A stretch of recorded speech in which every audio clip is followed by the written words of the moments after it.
እያለ ነው። ድልን ታረጋግጣለህ ብሏል።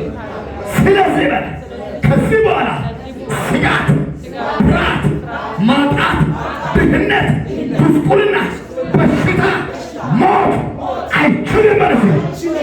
እኔን አይችለኝም። አኮማንያ ላባ ሴታይ አንድ ሰው ጀርባ ላይ የሆነ ነገር ተዘጋጀ።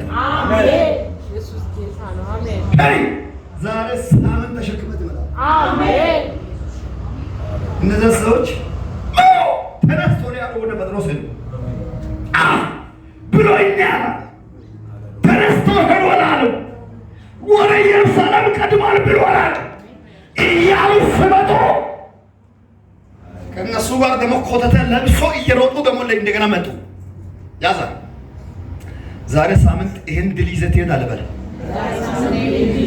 በሆነው ድል ሌሎች ያንተን አይቶ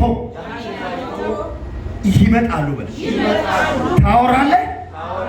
ከዚህ በኋላ ከዚህ በትንቴት የሆነ አዲስ ነገር ያልተጠበቀው ነገር በቤትህ ይሆናል፣ በስራ ይሆናል፣ በኢኮኖሚ ይሆናል፣ በፋይናንሻል ይሆናል፣ በልጆቹ ይሆናል፣ በዘር መንዘር ይሆናል፣ በአካባቢ ይሆናል። እንኳን ደስ ያለ ያሉ ይመጣል። ሎዳ ሴና ማንጃዲ ያሲካ